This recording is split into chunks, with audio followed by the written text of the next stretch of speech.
बिस्मिल्लाहिर्रहमानिर्रहीम, अस्सलाम वालेकुम। माई सेल्फ खिजर अहमद उसामा और आप देख रहे हैं एमके प्रिपरेशन का यूट्यूब चैनल। स्टूडेंट्स, जो लोग भी पीपीएससी पर अप्लाई करते हैं उन स्टूडेंट्स का सबसे बड़ा जो सवाल ये होता है कि पीपीएससी की वेबसाइट पर अप्लाई किया कैसे किया जाए। पीपीएससी का जो एप्लीकेशन का प्रोसीजर है वो सारे का सारा ऑनलाइन है। Everything will be done online.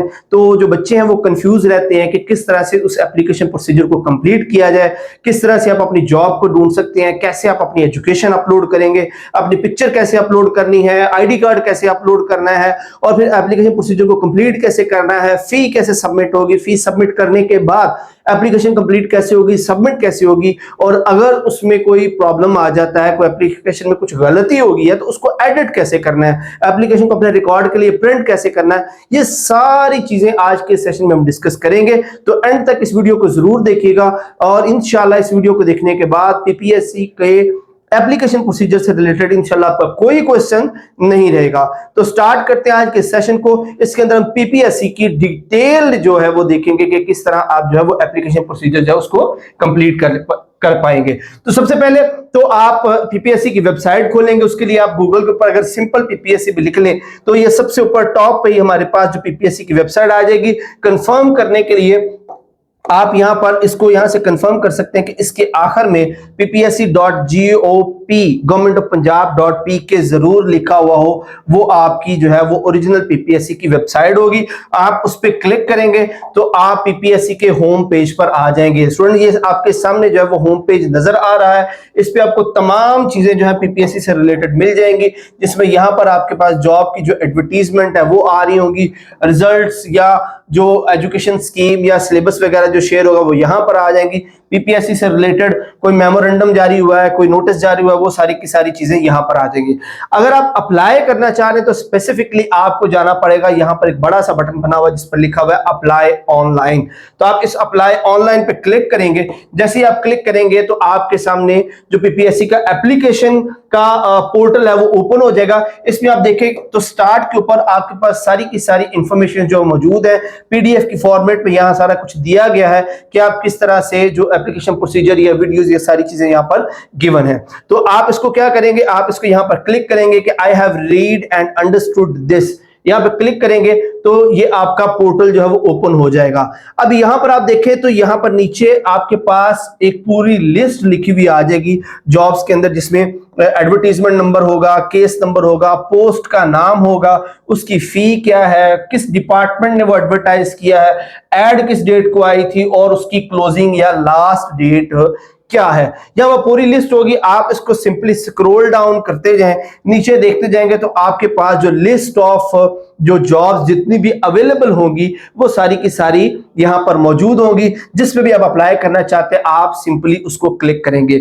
ये जितना हम प्रोसीजर बात कर रहे हैं, जो कुछ हम यहां पर आज इस सेशन में देखेंगे, जितनी भी जॉब्स आएंगी, जो भी पीपीएससी जॉब अनाउंस करेगा, उन सब का एप्लीकेशन प्रोसीजर यही है। सब में बिल्कुल ऐसे सेम टू सेम इसी पर चलेंगे। और आज हम प्रैक्टिस के तौर पर जो एसडीईओ सब डिविजनल इन्फोर्समेंट ऑफिसर इसकी जो एप्लीकेशन है उसको एज अ डेमो जो है वो सबमिट करेंगे। बट अगेन मैं कंफर्म कर दूं कि जितनी जॉब्स आएंगी पीपीएससी का प्रोसीजर जो है वो सेम रहेगा। आप यहां लिस्ट में से अपनी मर्जी की जॉब जिस पे भी आप अप्लाई करना चाहते हैं उसको सिलेक्ट करेंगे। बाकी फर्दर सारे का सारा प्रोसेस जो है वो ऐसे ही है, बाकी सारे स्टेप आपने यही फॉलो करने हैं। अमूमन जो पीपीएससी की ग्रेड 16-17 के लिए जो फी होती है वो 600 होती है, 17 एंड अबव की 1000 होती है और इससे आगे जो है वो प्लस में और भी जो है वो फीस होती है। But SDO sub division enforcement officer की स्पेशली सिर्फ इस जॉब के लिए उन्होंने 1000 फीस जो है वो रखी हुई है। ओके जी, आप यहां पर ये जो अंडरलाइन लगा हुआ है इसका मतलब ये लिंक है, आप इस पे क्लिक करेंगे तो आप फर्दर मूव कर जाएंगे अगले स्टेप पर। यहां पर आपको मिलेगी पोस्ट से रिलेटेड तमाम डिटेल्स कि आपने जिस पोस्ट को सिलेक्ट किया है अप्लाई करने से पहले आप उसकी सारी डिटेल्स जो है वो यहां से देख सकते हैं। यहां सबसे ऊपर आपकी पोस्ट की जो नेम है वो आ रहा होगा, क्वालिफिकेशन सेट आ रहा होगा। क्वालिफिकेशन सेट क्या होता है आगे हम डिटेल से इसको देखेंगे क्या होता है। उसके बाद उसका डिपार्टमेंट क्या है, एडवर्टीजमेंट नंबर क्या है, केस नंबर क्या है, उसके लिए क्वालिफिकेशन जो है वो रिक्वायर्ड है वो यहां लिखी होगी, नंबर ऑफ पोस्ट कितनी है, विमेंस के लिए कितनी है, स्पेशल पर्सन के लिए कितनी है, माइनॉरिटीज के लिए कितनी है, अगर कोई जोनल कोटा है, अदर कोटा है, या एक्सपीरियंस क्या रिक्वायर्ड है, ये सारा का सारा यहां पर मौजूद होगा। इसको थोड़ा सा नीचे स्क्रॉल करेंगे तो फर्दर इसकी जो बाकी डिटेल्स यहां पर होंगी, जैसे यहां पर आपको इसका पे स्केल मिल जाएगा, एज से रिलेटेड जो इंफॉर्मेशन है, जो कुछ भी उसकी कंडीशंस होगी वो यहां पर आ जाएंगी, कौन कौन एलिजिबल है, मेल फीमेल ट्रांसजेंडर सभी एलिजिबल है, प्लेस ऑफ पोस्टिंग क्या होगी, एडिशनल रिक्वायरमेंट क्या है, रिसर्च आर्टिकल अगर चाहिए जैसे प्रोफेसर या असिस्टेंट प्रोफेसर की जो जॉब्स आती हैं, प्रेफरेंसेस आपकी क्या है, और यहां पर आ जाएगी उसकी फी कितनी है, लास्ट डेट कितनी है, और एंड पे अगर कोई स्पेशल इंस्ट्रक्शन है वो यहां पर होगी। तो आप डिटेल के साथ अपनी जॉब की तमाम जो इंफॉर्मेशन है वो यहां से देख लेंगे कि आप जिस पर अप्लाई करना चाह रहे हैं क्या वो सारी चीजें यही हैं, क्या आप उसका क्वालिफिकेशन जो है वो मीट करते हैं, क्या आप उसका एक्सपीरियंस मीट करते हैं, क्या उसके एज क्राइटेरिया पर आते हैं। तो आप जब सेलेक्ट कर लेंगे जॉब तो उसके सामने आपको ये सारी इंफॉर्मेशन जो है वो नजर आएंगी। इसको थॉरोली चेक करने के बाद आप प्रोसीड का जो बटन है उस पर क्लिक करेंगे तो नेक्स्ट हमारे पास अब एप्लीकेशन का जो प्रोसीजर है वो स्टार्ट होने वाला है। इसमें अगेन कुछ इंस्ट्रक्शंस हैं, हदायत लिखी हुई है कि आप उसको अपनी स्पेलिंग मिस्टेक ना करें, वालिद का नाम बिल्कुल ठीक रखें, एप्लीकेशन का प्रिंट जरूर लेकर चेक करें, और एडिट करने के ऑप्शन सारी चीजें जो है यहाँ पर कुछ इंस्ट्रक्शंस हैं, आप इनको क्लिक करेंगे। यहां पर I confirm that I have read the step by step procedure, इस पे क्लिक करने के बाद आप अप्लाई ऑनलाइन पर क्लिक कर देंगे तो आपका एप्लीकेशन का प्रोसीजर जो है वो स्टार्ट हो जाएगा। यहां फर्स्ट स्टेप के अंदर सबसे पहले आपकी बेसिक जो इंफॉर्मेशंस हैं वो पूछी जाएंगी, और अगेन मैं आपको बार बार बता रहा हूं कि टॉप पर आप जिसके लिए अप्लाई कर रहे हैं वो तीन चीजें जो है वो वहां पर पर्टिकुलरली मौजूद रहेंगी हर स्टेप के ऊपर कि आपकी किस पोस्ट के लिए आप अप्लाई करना जा रहे हैं। तो यहां पे आप क्या करेंगे, आज सबसे पहले तो इधर अपना CNIC पुट करेंगे विद डैशेस, डैशेस लगी हुई है, आपने खुद से कोई डैश नहीं लगानी, सिंपल आप अपना CNIC इधर भी लिखेंगे और अपना CNIC इधर भी लिखेंगे। दो बार लिखने का मकसद ये कि वो गलती ना हो, दोनों बार अपना CNIC लिखेंगे। अगर आपका CNIC मैच होगा तो आप प्रोसीड कर पाएंगे, अगर आपका CNIC मैच नहीं होगा तो यहां पर एरर आ जाएगा कि आपने CNIC सही नहीं लिखा। दोनों बार लिख के चेक कर लें, उसके बाद आप प्रोसीड पे क्लिक करेंगे और आपका नेक्स्ट स्टेप आ जाएगा। जब आप नेक्स्ट स्टेप पर आएंगे अगेन जो पोस्ट का नाम और ये चीजें वैसी लिखी रहेंगी, और यहां पर आप अपना ईमेल एड्रेस जो है वो एंटर करेंगे। स्टूडेंट ध्यान से ईमेल एड्रेस को एंटर कीजिएगा, क्योंकि एप्लीकेशन की जो कंफर्मेशन है या उसके बाद जो कॉल लेटर आएगा या बाकी इंफॉर्मेशन जो आपको PPSC प्रोवाइड करेगा वो इसी ईमेल के थ्रू करेगा जो आप यहां पर टाइप करेंगे। उसके बाद दूसरे नंबर पर आ जाएगा जी आपका फोन नंबर। 03 जो है वो फिक्स है, क्योंकि पाकिस्तान के अंदर हर मोबाइल नंबर जो है वो 03 से ही स्टार्ट होता है, ये फिक्स है। उसके बाद अपना कोड लिखेंगे और फोन नंबर लिखेंगे। अच्छा, यहाँ पर जरूरी चीज ये है, दो बातें यहाँ पर जो है वो समझनी बड़ी जरूरी है। एक तो आपने कन्वर्टेड नंबर यहाँ पर नहीं देना, यानी कि अगर आपका नंबर जायज का है और आपने वो टेलीनॉर पे कन्वर्ट किया हुआ है तो इस तरह का इसको कहते हैं पोर्टेड नंबर। तो पोर्टेड नंबर आपने यहाँ पर बिल्कुल नहीं देना, क्योंकि पोर्टेड नंबर पर PPSC के मैसेजेस नहीं आएंगे। तो उसके लिए आप यहां पर सिर्फ वही नंबर देंगे कि जिसका कोड है, नेटवर्क भी वही हो, नंबर वो आपने देना है। सेकंड थिंग इज ये कि एक तो ये आपने सेम नेटवर्क वाला नंबर, दूसरा अगर आपने कभी PPSC को अनसब्सक्राइब किया है या नंबर सेम देने के बाद भी आपके पास PPSC का मैसेज नहीं आता, तो इसका मतलब ये होगा कि PPSC की जो मैसेजिंग सर्विस है आपने उसके लिए सब्सक्राइब नहीं किया हुआ। तो सब्सक्रिप्शन का तरीकाकार ये है कि आप जो है वो सब लिखेंगे SUB अपने मैसेज के अंदर, और उसको आप सेंड कर देंगे 87327765 87327765। इस नंबर पर आप उस मैसेज को सेंड कर देंगे और अगेन जो है वो आपका नंबर सब्सक्राइब हो जाएगा PPSC के इंफॉर्मेशन मैसेजेस के लिए। ये काम आप बिफोर सबमिटिंग द एप्लीकेशन कर ले, ताकि आप इंश्योर हो जाए कि आपको PPSC के मैसेजेस जो है वो रिसीव होते रहें। फर्स्ट थिंग, पोर्टेड नंबर नहीं देना। सेकंड थिंग कि आप उसके लिए सब्सक्रिप्शन जो है आप नॉर्मली सबकी हुई होती है, अनलेस के किसी ने कभी कभी ब्लॉक किया हो या कभी उसका कोई स्पेशल केस हो, तो वो अपने हिफाजत के तौर पर इसको सब्सक्राइब कर सकता है। यहां पर ईमेल और नंबर पुट करने के बाद आप प्रोसीड पे क्लिक करेंगे और आप आ जाएंगे नेक्स्ट स्टेप के ऊपर। नेक्स्ट स्टेप पर वो सिर्फ आपको कंफर्म करने के लिए यहां पर ये आपको जो आपने ईमेल एड्रेस एंटर किया था वो यहां पर शो होगा, जो आपने नंबर लिखा था वो आपको यहां पर शो होगा। होने के बाद आप उसको, अगर तो यहां पर दोनों ठीक है तो आप वेरीफाई पे क्लिक कर देंगे, और अगर आपको लगता है कि आपने गलत एंट्री कर दी है या आप उसको मोबाइल नंबर या ईमेल को चेंज करना चाहते हैं तो यहां पर ये दूसरा बटन है चेंज ईमेल या मोबाइल नंबर, इस पे क्लिक करेंगे, आप पिछले स्टेप पर वापस आ जाएंगे। अपना ईमेल और फोन नंबर ठीक करने के बाद आप वेरीफाई पे क्लिक करेंगे। जैसे ही आप वेरीफाई पे क्लिक करेंगे आप आ जाएंगे जी नेक्स्ट स्टेज के ऊपर।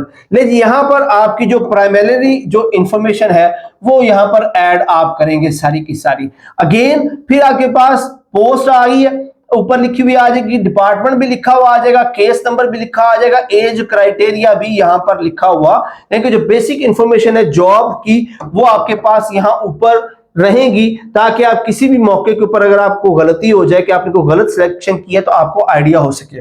ले जी, उसके बाद आपके जो बेसिक इंफॉर्मेशन है वो ऐड करेंगे। यहां पर आप प्लेस करेंगे जेंडर, मेल, फीमेल या ट्रांसजेंडर, डिपेंड करता है कि जो जॉब आई है वो किसके लिए है, वो मेल्स के लिए, फीमेल के लिए या ट्रांसजेंडर के लिए। अमूमन तीनों के लिए ही होती है। तो यहां पर आप इसको क्लिक करेंगे तो आपके पास तीनों ऑप्शन आ जाएंगे, मेल, फीमेल, ट्रांसजेंडर।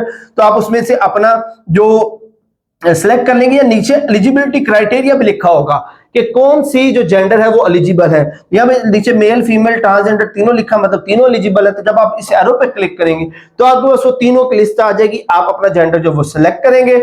यहां पर आप अपनी date of birth as per matriculation certificate, यानी कि आप यहां पर डेट ऑफ बर्थ वो लिखेंगे जो आपकी मैट्रिक की सनद के ऊपर लिखी होगी, उसके अकॉर्डिंग आप इसको लिखेंगे।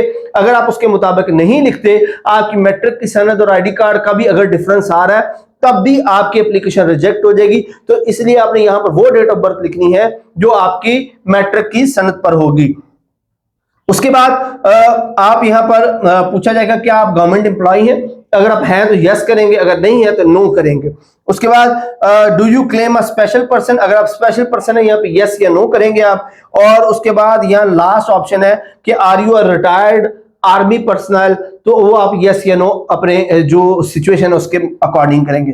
ये इंफॉर्मेशन आप पुट करेंगे तो आपके पास नेक्स्ट प्रोसीड का ऑप्शन आ जाएगा। आप प्रोसीड पे क्लिक करें तो आप आ जाएंगे नेक्स्ट पेज के ऊपर। यहां पे आप जो यहां पर आप अपनी पर्सनल इंफॉर्मेशन जो है वो पुट आउट करेंगे।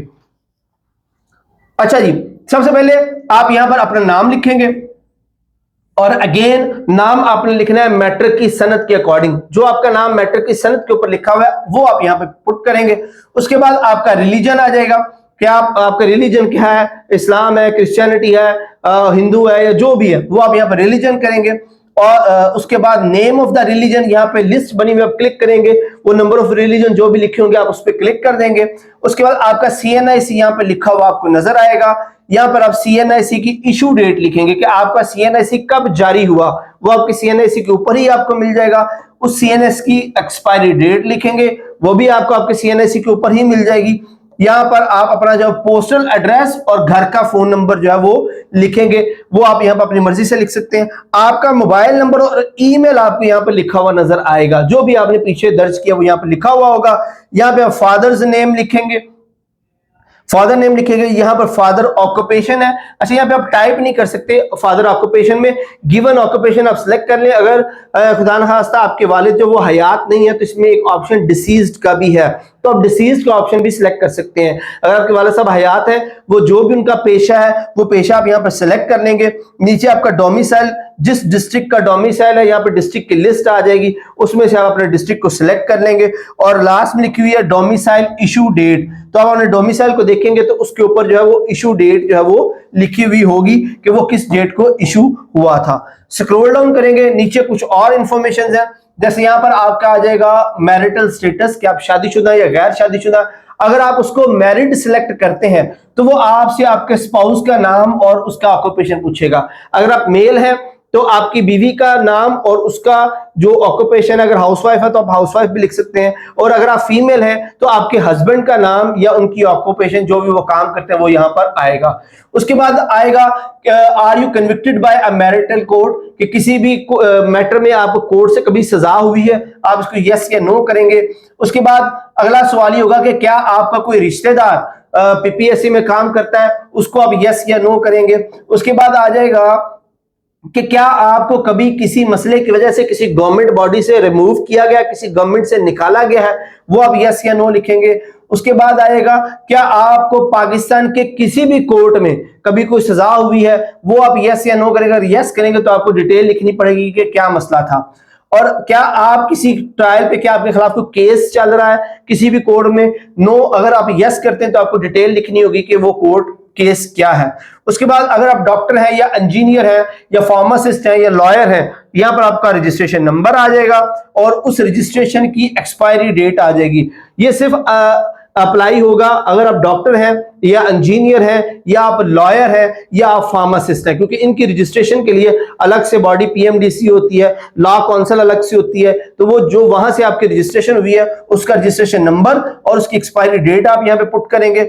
मेडिकल सर्टिफिकेट इफ एप्लीकेबल, अगर आपकी जॉब रिक्वायरमेंट पे मेडिकल सर्टिफिकेट मांगा गया है तो आप यहां पे अपना मेडिकल सर्टिफिकेट की डेट लिखेंगे। उसके बाद अगर आप यहां पर क्लिक करें, यह है जी number of chances availed by, आपने जो पीपीएससी में अब तक कितने चांसेस जो है वो अवेल कर लिए हुए हैं, 1, 2 या मैक्सिमम 3 होते हैं। अगर कोई ऑप्शन नहीं, अगर आपने कोई चांस अवेल नहीं किया तो आप इसको 0 भी कर सकते हैं कि आपने कोई चांस अवेल नहीं किया। लास्ट ऑप्शन है जी टेस्ट सेंटर्स का, तो कि आप टेस्ट देने के लिए कौन सा सेंटर चूज करना चाहते हैं। तो बेसिकली जो पीपीएससी के गिवन सेंटर्स हैं उनमें बहावलपुर, डीजी खान, फैसलाबाद, लाहौर, मुल्तान, रावलपिंडी और सरगोदा पंजाब के 7 बड़े शहर हैं जहां पे पीपीएससी जो है वो सेंटर्स बनाता है एग्जाम के लिए। तो आप इनमें से अपनी सहूलत के मुताबिक जो भी सेंटर सिलेक्ट कर सकते हैं, और जब आप ये सारी इंफॉर्मेशन पुट कर लें तो आप ये सेव इंफॉर्मेशन पे क्लिक करेंगे और उसके बाद आपके पास यहाँ ग्रीन कलर का जो है वो एक सक्सेसफुल मैसेज आ जाएगा जिसके ऊपर लिखा है कि आपकी इंफॉर्मेशन जो है वो सक्सेसफुली अपडेट हो गई है। अगर आपका कोई भी कॉलम यहां पे खाली रह जाएगा तो आपको ये ग्रीन मैसेज नहीं मिलेगा और आप प्रोसीड नहीं कर पाएंगे। जब आपकी सारी इंफॉर्मेशन फिल हो जाएंगी, ग्रीन मैसेज आ जाएगा, आपकी इंफॉर्मेशन सक्सेसफुली सेव हो गई है, फिर आप प्रोसीड के बटन पर क्लिक करेंगे और आप जो है वो अगले स्टेप पर चले जाएंगे।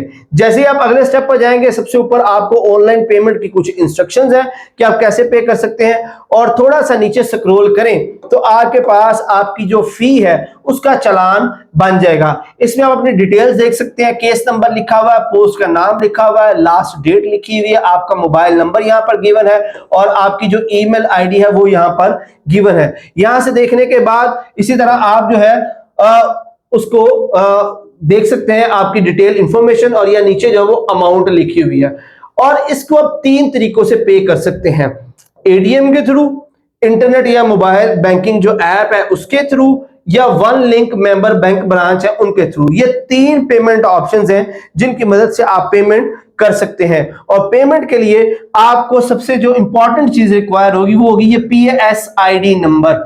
पेमेंट के लिए आपको ये पीएसआईडी नंबर जो है वो रिक्वायर्ड होगा। यहां पर आपकी ड्यू अमाउंट लिखी हुई है और नीचे इस चालान की एक्सपायरी लिखी हुई है। ये जो चालान है ये एक्सपायर होता है जो उसकी पोस्ट की लास्ट डेट है। तो आप अपने इस पीएसआईडी नंबर को कहीं पे लिख लें, नोट कर लें, कॉपी कर लें। उसके बाद आप किसी भी इनमें से कोई तरीका, एटीएम के थ्रू, मोबाइल या जो एप्स हैं उनके थ्रू, या बैंक ब्रांच, अमूमन जो है लोग इजी पैसा, जैज कैश के थ्रू ये जो पोस्ट है उसके लिए अप्लाई करते हैं, उसके लिए फी जो है वो पे करते हैं। तो हम यहाँ पर एक जो प्रोसीजर है उसको डिस्कस करेंगे। यहाँ पर तीनों की जो आप वन बाय वन अगर इन पर क्लिक करते हैं ना, एटीएम, इंटरनेट, मोबाइल ऐप पर, तो आपको उनकी जो वो डिटेल इंफॉर्मेशन जो है वो मिल जाती है। जब आप उन पे क्लिक करेंगे, इन बटन्स पे क्लिक करेंगे तो आपके पास डिटेल इंफॉर्मेशन आ जाएगी कि आप किस तरह बैंक ट्रांसफर के जरिए या एटीएम के जरिए या बैंक ब्रांच के जरिए जो वो पे कर सकते हैं। क्योंकि ज्यादातर लोग जैज कैश के जरिए इसको पे करते हैं, तो हम एक तरीका दिखा दें। आपके जो मोबाइल वॉलेट है, इजी पैसा या जैज कैश है, उनके अंदर प्रोसीजर ये सेम है जो आगे हम यहां पर डिस्कस करने जा रहे हैं। इसके लिए आप क्या करेंगे, आप सिंपली जो है आपका जो मोबाइल वॉलेट है उसमें आप लॉग इन करेंगे और यहां पर आप देखेंगे आपको नजर आ जाएगा गवर्नमेंट पेमेंट्स का ऑप्शन। गवर्नमेंट पेमेंट्स पे, गवर्नमेंट पेमेंट पे क्लिक करने के बाद जब आप क्लिक करेंगे तो आपके पास इस तरह का जो है वो पोर्टफोलियो आ जाएगा। आप दोबारा जो है यहाँ पर गवर्नमेंट पेमेंट पहला ही ऑप्शन है उस पर क्लिक करेंगे। फर्दर आप प्रोसीड करें तो आपको यहां पर नजर आ जाएगा ऑप्शन GOPB यानी कि government of Punjab, GOPB government of Punjab. आप इस पे क्लिक करेंगे, आप आ जाएंगे नेक्स्ट स्टेज के ऊपर। नेक्स्ट स्टेज के ऊपर आप यहां पर वो जो PSID नंबर आपने पीछे कॉपी किया होगा उस PSID नंबर को यहां पे प्लेस करें और फिर उसको कंटिन्यू पे आप क्लिक करें और नेक्स्ट फेज में आप चले जाएंगे। यहां पर आपको जब आप इस फेज पर आएंगे आपको आपकी तमाम इंफॉर्मेशन नजर आ जाएगी। आप किसको पे करने जा रहे हैं, यहाँ पर आपकी PSID नंबर, नाम और शनाख्ती कार्ड नंबर आ जाएगा, बिलिंग अमाउंट आ जाएगी, ड्यू डेट आ जाएगी, आपकी सारी इंफॉर्मेशन यहाँ पर आ जाएगी। अगर वो इंफॉर्मेशन करेक्ट है, CNIC और जो नाम वो सही आ रहा है, इसका मतलब है आप सही जा रहे हैं और आप नीचे जो है वो कंफर्म पे क्लिक करके पेमेंट को क्लियर कर देंगे, आपकी पेमेंट जो है वो हो जाएगी। जैसे आप फी पे कर लेंगे आप वापस आएंगे, पे करने के बाद जब आप वापस आएंगे तो आपका नेक्स्ट पेज आ जाएगा यूजर एप्लीकेशन प्रोफाइल का। ये यूजर एप्लीकेशन प्रोफाइल आपके सामने खुल जाएगी। यहाँ टॉप पर आपके पास CNIC नंबर जो है वो लिखा हुआ आ जाएगा। उसके बाद आपकी पोस्ट की डिटेल, डिपार्टमेंट और केस नंबर यहाँ पर लिखा आ जाएगा। अब आपने यहाँ पर अपनी और CNIC की पिक्चर जो है वो अपलोड करनी है। जो साइज है आपकी CNIC का और जो पिक्चर आपने अपलोड करनी है वो आपने 60 KB से कम, कोशिश करें 20 से 30 KB में रहे, 10 KB से कम ना हो, 60 KB से ज्यादा ना हो, उसके दरमियान आपने रखनी है। आप अपनी पिक्चर को या अपने ID कार्ड की जो फ्रंट साइड है उसको आप पिक्चर को बनाकर, ऑनलाइन काफी सारे टूल अवेलेबल है, वहां पर ले जाकर उसको कंप्रेस कर लें और उसके साइज को 10 KB से लेकर 60 KB के दरमियान आप ले आएंगे। उसके बाद आप यहां से चूज फाइल पे क्लिक करेंगे, अपनी फोटो के लिए भी अलग से और अपने CNIC के लिए भी अलग से। जैसे ही आप चूज फाइल पे क्लिक करेंगे ये आपकी विंडो खोल देगा आपके कंप्यूटर की, जहां से आप यहां से नेविगेट करके आपने अपने कंप्यूटर में जहां पे भी अपनी तस्वीर और शनाख्ती कार्ड की तस्वीर सेव की हुई है आप उसको सिलेक्ट करेंगे और फिर ओपन पे क्लिक कर देंगे तो आपकी पिक्चर्स जो है वो आपकी इसके ऊपर आ जाएंगी। फिर आप यहां पे क्लिक करेंगे अपलोड वाले बटन को। अपलोड, ये अलग अलग आपने काम करना है, पिक्चर के लिए अलग से करना है, CNIC के लिए आप अलग करेंगे। जैसे आप इसके ऊपर कर लेंगे फिर आप इसके ऊपर जो है वो क्लिक करेंगे अपलोड पिक्चर, अपलोड CNIC पे, आपकी जो पिक्चर है और CNIC अपलोड हो जाएगा। अगले स्टेप में देखिए आपके यहाँ पे ग्रीन कलर में लिखा हुआ आएगा फी paid successfully, data saved successfully. नीचे क्या रह जाएगा जी, एजुकेशन रिकॉर्ड स्टेटस। अब यहां पर जो है इस जगह पर आप जो है वो ऐड करेंगे अपनी सारी एजुकेशन और क्वालिफिकेशन। इसके लिए आप इसके आगे ये जो ऐड वाला बटन है इस पे क्लिक करेंगे, आपके पास नेक्स्ट फाइल कुछ इस तरह से खुल जाएगी। यहां पर चूंकि आप ऑलरेडी जो है वो सिलेक्ट कर चुके होते हैं, आपकी जो टाइप है, जो आपने सीट्स जो है वो सिलेक्ट की होगी वो आपको यहाँ पर नजर आ रही होगी। कौन सा डिपार्टमेंट है, कौन सी सीट है, वो यहाँ पर आपको नजर जो है वो आ रही होगी। वो आपने यहां से देख के अब जब कंटिन्यू करेंगे उस सीट के अकॉर्डिंग जो क्वालिफिकेशन रिक्वायर्ड है, जो एलिजिबल है, वो आपको यहां पर लिखी हुई आ जाएगी। अब इस केस में जो हम कर रहे हैं सब डिविजनल एनफोर्समेंट ऑफिसर के केस में, तो ये दो क्वालिफिकेशन के सेट जो है वो एलिजिबल है। सेट का मतलब है कि उसमें कौन कौन सी क्वालिफिकेशन जब वो एलिजिबल होगी उसके अंदर जो है वो मैट्रिकुलेशन है, इंटरमीडिएट है, BS ऑनर है। पहला कॉम्बिनेशन तो है ये वाला। दूसरा जो कॉम्बिनेशन है वो हमारे पास आ जाएगा मैट्रिक, इंटरमीडिएट, बैचलर और मास्टर्स का, कि इसके अंदर आप मैट्रिक, इंटरमीडिएट, BS ऑनर्स या मैट्रिक, इंटरमीडिएट, बैचलर्स यानी कि BSc या BA और साथ में MA, MSc, ये आपके पास जो है वो दो सेट जो है वो इसके अंदर आ जाएंगे। इन दो के बाद आप यहां से इन दोनों के दरमियान अब आपने कौन सा सिलेक्ट करना है, ये आपके पास दो हैं, सेट नंबर 1 और सेट नंबर 2। अब इनमें से आपने दो कौन से करने हैं उसके लिए आप जरा इधर गौर करें। ये जो नंबर्स आपके लिखे हुए हैं, आप इस एरो पे क्लिक करेंगे तो आपके सामने मेन्यू खुल जाएगी जिसके ऊपर लिखा हुआ है सेट नंबर 1 या 2। आप अपनी अवेलेबल क्वालिफिकेशन के मुताबिक जो अपना सेट है उसको यहां से 1 या 2 पे सिलेक्ट कर लेंगे और उसके बाद आप क्या करेंगे, जैसे आप उसको सिलेक्ट करेंगे तो आप प्रोसीड फर्दर पर, ये जो प्रोसीड फर्दर लिखा हुआ है इस पे आप क्लिक कर देंगे। इस पे क्लिक करने के बाद आप आ जाएंगे, यहां पर आ जाएगा वो आपका सेट जो आपने सेलेक्ट किया हुआ है, यानी कि आपने master matric intermediate BA BSc और एमए एमएससी वाला जो सेट है वो सिलेक्ट किया हुआ है अपनी डिग्री के अकॉर्डिंग। उसके बाद आप यहां पे प्रोसीड फर्दर या चेंज क्वालिफिकेशन सेट, यानी कि अगर आपको लगता है ये सही है तो आप प्रोसीड फर्दर पे क्लिक कर दें। अगर आपको लगता है कि आपने सेट जो है वो ठीक चूज नहीं किया, आपकी डिग्री ऐसे नहीं है, आपने बीएस ऑनर्स किया हुआ है, तो आप यहां से चेंज क्वालिफिकेशन सेट पे क्लिक करके वापस पिछले स्टेप पर जा सकते हैं। उसके बाद फर्दर मूव करें तो यहां पर आप अब अपनी जो क्वालिफिकेशन है उसको ऐड करेंगे, अपनी जो डिग्रीज है उनको ऐड करेंगे। इस एरो के जरिए आप सेलेक्ट करेंगे कि कौन सी डिग्री आप जो सबसे पहले ऐड करेंगे। सबसे पहले आपके पास आ जाएगा मैट्रिकुलेशन, उसके बाद आप सिलेक्ट करेंगे कि लेवल क्या था, मैट्रिक आपने किया या ओ लेवल किया, उस पर क्लिक करेंगे। उसके बाद यहां पर लिस्ट ऑफ बोर्ड्स अवेलेबल होगी कि किस बोर्ड के तहत आपने जो उसको किया। उसके बाद आ जाएगा कि अगर आपका बोर्ड इस लिस्ट में से नहीं मिलता तो आप अपने बोर्ड को मैनुअली जो है वो यहां पर लिख सकते हैं। उसके बाद यहां पे अपने मेजर सब्जेक्ट लिखेंगे, जैसे फिजिक्स केमिस्ट्री बायो मैथ, वो लिख देंगे। उसके बाद आपकी सनद के ऊपर ही लिखा होगा कि आपका रिजल्ट कब डिक्लेयर हुआ था, वो आप जिस डेट को रिजल्ट डिक्लेयर हुआ था वो लिखेंगे। यहां पर आप अपना सिस्टम लिखेंगे कि आपने एनुअल सिस्टम किया था या सेमेस्टर सिस्टम किया था। यहां पर आप लिखेंगे आपके ऑब्टेन्ड मार्क्स, टोटल मार्क्स और आपकी जो डिवीजन आई थी। ये करने के बाद जब ये आप सारी इंफॉर्मेशन लिख लेंगे तो आपके पास बटन आ जाएगा ऐड एंड अदर। अब ये आपने सारा लिख लिया, उसके बाद आप लिखेंगे ऐड एंड अदर एजुकेशन। जैसे आप ऐड एंड अदर एजुकेशन पर क्लिक करेंगे तो ये दोबारा से यही पोर्टफोलियो आ जाएगा, बट इस टाइम ये आपने जो इंटर की थी क्वालिफिकेशन वो आपकी यहां ऊपर नजर आती रहेगी, जिसमें आपकी सारी इंफॉर्मेशन है वो यहां पर आ जाएगी और आप उसको कंफर्म भी कर सकते हैं कि आपने इसको ठीक किया। अगेन वही प्रोसीजर आप करेंगे, यहां आएंगे, यहां से इंटरमीडिएट को सिलेक्ट करेंगे, उसके बाद यहां से अपना बोर्ड सिलेक्ट करेंगे और उसके बाद अगर आपके बोर्ड का नाम नहीं है तो यहां लिखेंगे, सब्जेक्ट लिखेंगे, रिजल्ट डिक्लेयर डेट लिखेंगे, आपकी सनद के ऊपर लिखी होगी, एनुअल या semester system, marks obtained, total marks, आपकी डिवीजन। और जब आप इंटरमीडिएट मुकम्मल कर लें तो ऐड एंड अदर एजुकेशन पर क्लिक करें, आपकी अगली एजुकेशन आ जाएगी। इस तरह बैचलर्स की, इसी तरह मास्टर्स की। अब चारों एजुकेशन जब आप यहां पर ऐड कर लेंगे तो उसके बाद आप क्या करेंगे, वेरीफाई करेंगे। चारों एजुकेशन ऐड करने के बाद जब चारों आपकी ऐड हो जाएंगी, आपको लगता है आपने चारों सेट ऐड कर लिए, तो नीचे लिखा हुआ वेरीफाई द एजुकेशन डिटेल, कि क्या जो रिक्वायर्ड थी वो सारी की सारी आपने लिख ली है या नहीं।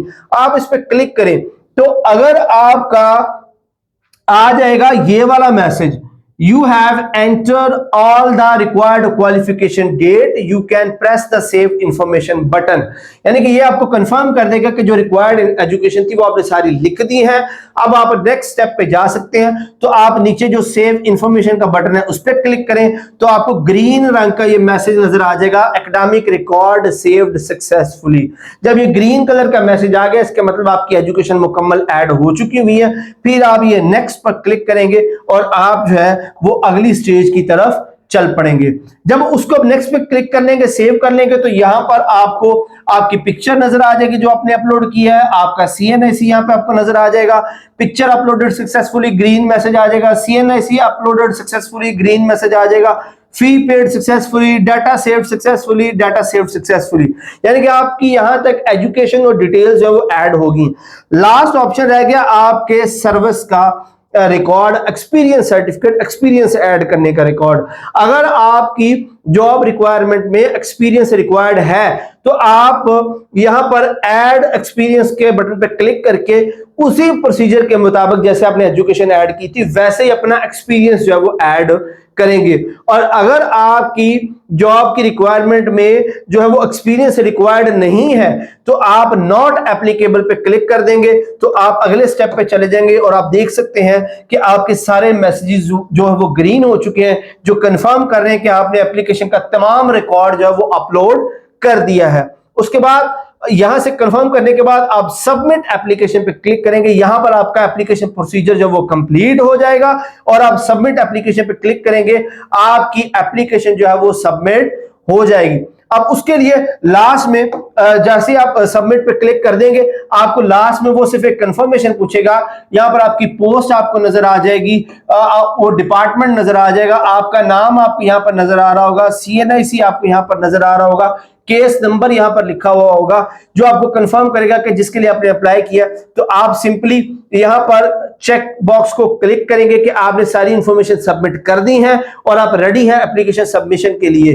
तो आप यहां पर लास्ट में ये सबमिट एप्लीकेशन का बटन है, इस पे क्लिक करेंगे और आपकी एप्लीकेशन सक्सेसफुली सबमिट हो जाएगी और उसके साथ ही आप मेन पेज पर आ जाएंगे और आपकी जो ईमेल आपने प्रोवाइड किया था, आपने जो नंबर प्रोवाइड किया था, उस पे एक ईमेल भी चली जाएगी और एक आपको मैसेज भी आ जाएगा और इधर भी डिस्प्ले हो जाएगा कि आपका एप्लीकेशन जो है वो सक्सेसफुली सबमिट हो गई है। उसके साथ उसका एप्लीकेशन की ट्रैकिंग आईडी और टोकन नंबर, ये दो चीजें जो है वो आपने यहां से नोट कर लेनी है। वो आपकी ईमेल पे भी ईमेल आ जाएगी और आपके जो नंबर है उस पे भी SMS चला जाएगा। आपकी एप्लीकेशन आईडी और आपका टोकन नंबर, ये दो ऐसी चीजें हैं जिनकी मदद से आप एप्लीकेशन को ट्रैक कर पाएंगे, उसको देख पाएंगे, उसको एडिट कर पाएंगे। अब चलते हैं अगले स्टेप। यहां पे अब आपका एप्लीकेशन सबमिशन जो है वो कंप्लीट होगी, आपकी एप्लीकेशन सक्सेसफुली सबमिट हो चुकी है। अब आप अपनी एप्लीकेशन को प्रूफ रीड करना चाहते हैं, आप उसको देखना चाहते हैं कि क्या आपने सारा रिकॉर्ड सही सबमिट किया है या आपकी एप्लीकेशन के अंदर कोई गलती तो नहीं है। तो आप अगेन जो है वो PPSC की जो वेबसाइट है उस पर आएंगे और इस साइड पर देखें जहां पर आपने अप्लाई ऑनलाइन किया है, तो यहां नीचे दो ऑप्शंस होंगे, एडिट एप्लीकेशन और प्रिंट एप्लीकेशन। ये दो ऑप्शन आपको यहां पर नजर आ जाएंगे।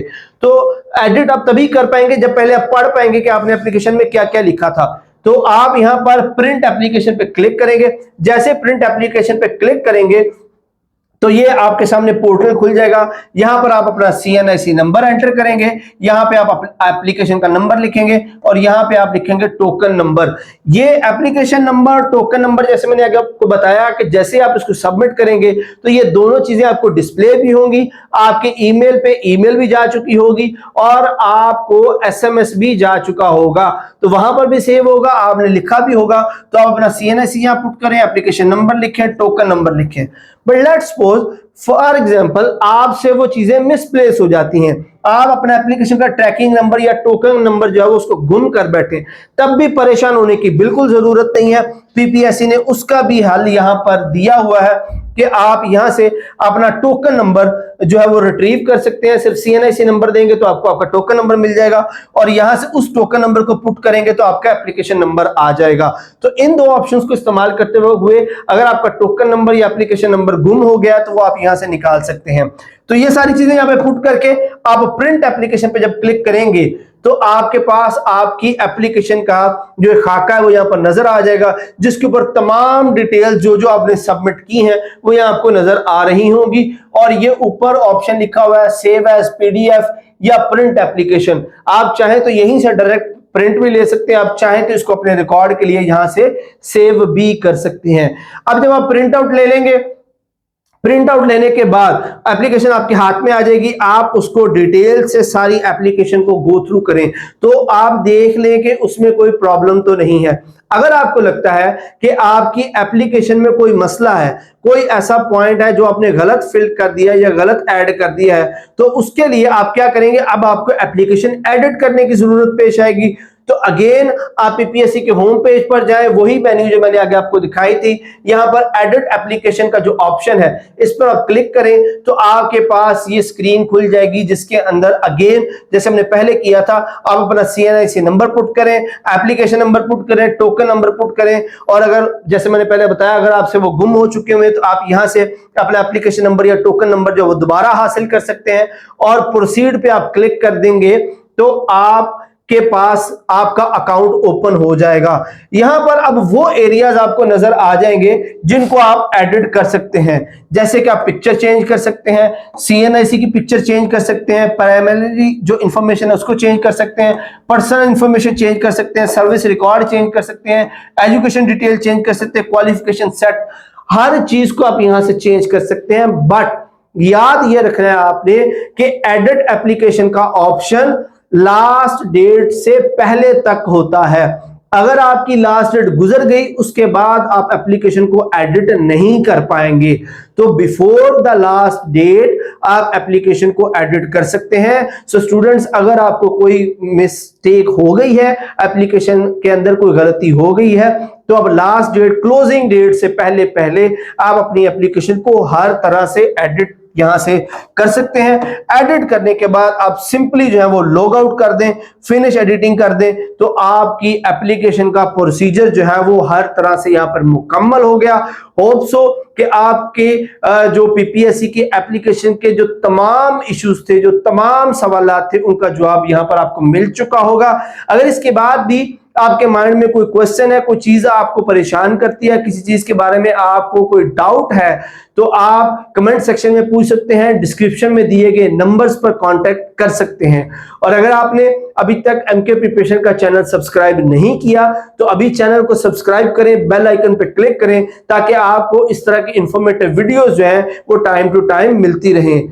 Thank you so much. Allah Hafiz.